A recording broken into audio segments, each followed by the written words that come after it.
убакта силер тесттен өтүп балаңарда виртуалдык дүйнөдө көз карандылык бар же жок экенин аныктагансыңар. Эгер силердин жоопторуңар жогорку балл алган болсо, тынчсыздануунун кереги жок. Бул кырдаалга карата жоопкерчилигиңерди түшүнгөнгө аракет кылгыла жана абалды өзгөртө турган төмөнкү кадамдарды жасоого даярдык көргүлө. Биринчи кадам — өзүңөрдөн баштагыла. Балага гаджет зыян деп айтуудан мурда өзүңөргө көз чаптырып көргүлө. Өзүңөр телефонго сөнгүп, соц тармактарда барактап канча убакыт өткөрөсүңөр? Эгер үй бүлөдө бир күндө интернетте 1 сааттан ашык олтурууга болбойт деген эреже бар болсо, бул эрежеге балдар гана эмес, баардыгы бирдей баш үйлөрү керек. Эсиңерде болсун, ата-энелер өздөрү виртуалдык дүйнөдө жашашат. Ал эми балдар болгону аларды туурашат. Маанилүү нерсе, баланы виртуалдык дүйнөдөн таптакыр ажыратып койгонуңуз жарабайт. Ал өз теңтуштары эмне жөнүндө сүйлөшүп жатканын түшүнө албай калат. Бул коммуникация жаатында маселелер жаратышы мүмкүн. Экинчи кадам — убакытты чектөө. Бүткүл дүйнөлүк саламаттык сактоо уюму билдиргендей, планшет жана телевизор сиздин балаңыздын жашоосунда 2 жаштан өйдө гана пайда болушу керек. Адистер 6 жашка чейинки балдардын колуна күнүнө 1 сааттан ашык убакытка гаджет бербеш керек деп кеңеш берет. Андан чоңураак балдар 2 сааттан 4 саатка чейин экран алдында убакыт өткөрсө болот. Ошондуктан бала менен алдын ала белгилүү бир убакыттан кийин гаджетти таштап сыртка чыгып же оюнчуктар менен ойнойсуң деп макулдашып алуу керек. Үчүнчү кадам — чогуу көрүү.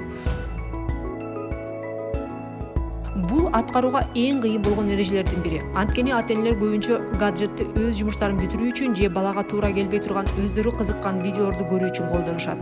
Өзүңөрдү жеңип, бала менен чогуу олтуруп, акыл эсти өстүрө турган мультфильм же программа, ал тургай Vine көргүлө, эгер балаңыз өспүрүм куракта болсо. Төртүнчү кадам — контенттин сапатына көз салгыла.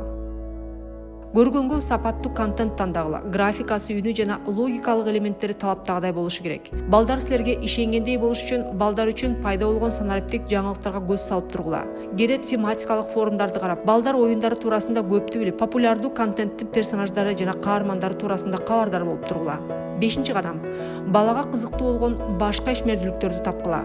Жагымдуу нерсеге чектөө койгон стратегияга караганда андан да кызыктуу, көңүлдүү башка нерсе менен алмаштыруу стратегиясы ал да канча натыйжалуу. Эсиңерде болсун, көз карандылык реалдуу эмоциялар жана мүмкүнчүлүктөр жок жерде пайда болот. Ошондуктан балдарды офлайн жашоодо сонун сезимдерге бөлөгүлө. Жакшы көргөн тамагын бирге жасагыла, үстөл үстүндө ойночу оюндарды ойногула, ага талантын, чыгармачылык жөндөмдөрүн өркүндөтүүгө жардам бергиле. Алтынчы кадам — үйдө гаджеттерге тыюу салынган зоналарды белгилеп койгула. Бул балким ашкана болушу мүмкүн, же уктоочу бөлмө. Тамак жеп жатканда телефон карап же телевизор көрбөстөн өз ара баарлашып олтуруу керек деген эреже киргизип алгыла.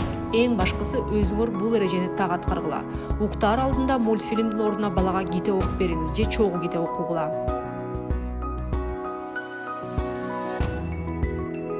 Жетинчи кадам — социалдык тармактардын потенциалын пайдалангыла.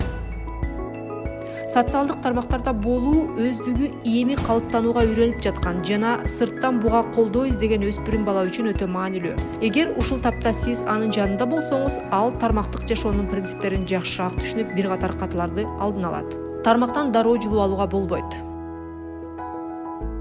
Эрежелерди аткарууга байланыштуу бир катар кыйынчылыктарга туш болушуңуз мүмкүн. Гаджеттерди пайдалануу боюнча макулдашылган мөөнөт бүткөндө балдардын ызы чуусу, ыйын кантип токтотуу керек? Клиникалык психолог, балдарды тарбиялоо боюнча бир канча китептердин автору Изабелла Филоза мына буларды сунуштайт. Киши кандайдыр бир фильмди кызыгуу менен көрүп жатканда же компьютердик оюнду берилип ойноп жатканда, жаш бала эмес, чоңдор дагы ал оюн менен башка дүйнөдө жүргөн болот. Мээбиз ага толук сүңгүп кирип, биз өзүбүздү абдан жакшы сезебиз жана андан башка эч нерсе кылгыбыз келбейт. Бул учурда биздин мээбиз дофамин деген затты бөлүп чыгарат. Ал стресс, ооруну азайтууга арналган зат. Анан албетте мындай жагымдуу абалдан чыккыбыз келбейт, аны өзгөртүүнү каалабайбыз. Экранды дароо өчүргөндө балада дофаминдин деңгээли кескин төмөндөйт. Бул кадимкидей денеде ооруксуу сезимин пайда кылышы мүмкүн. Мындай гормоналдык өзгөрүү жана ага байланышкан физиологиялык ыңгайсыздык баланын ый аралаш ызы чуу салып жаткан кези. Сиз балаңыздын мындай абалда болушун каалабайсыз да, туурабы? Изабелла Филоза буга чейин миңдеген ата-энелер сынап көргөн методду сунуштайт. Ал бир нече кадамдардан турат. Алгач ошол учурда балаңыздын башында эмне болуп жатканын түшүнүүгө аракет кылыңыз. Анын дүйнөсүнө кирип, жанында болуңуз. Бир аз жанында олтуруңуз. Жөн гана ал эмне көрүп жатканын байкап көрүңүз. Экранда эмне болуп жатканын сураңыз. Чын дилиңизден кызыгып сураңыз. Мисалы, сен азыр оюндун канчанчы баскычындасың? Тигил артыңда өтө күлкүлүү персонаж экен, ал ким? Көп балдарга ата-эненин мындай көңүл бурусу абдан жагат жана алар суроого чын ыхлас менен жооп беришет. Бала сизге жооп бере бере баштаганда ал кайра реалдуу мейкиндикке кайта баштайт. Сиздин бар экениңизди сезет. Бирок бул өтө жай ишке ашат. Бала акырындап көңүлүн сизге бурат. Дофаминдин деңгээли бул учурда кескен төмөндөбөйт. Сиз виртуалдуу дүйнө менен реалдуу дүйнөнүн ортосунда көпүрө болосуз. Өз ара сүйлөшүү башталып, көз аркылуу контакт ишке ашкан соң ушул учурда балага тамак ичүү мезгили болуп калганын же душка баруусу керектигин эскертип, же жөн гана гаджетти пайдалануу мөөнөтү бүткөнүн айтсаңыз болот.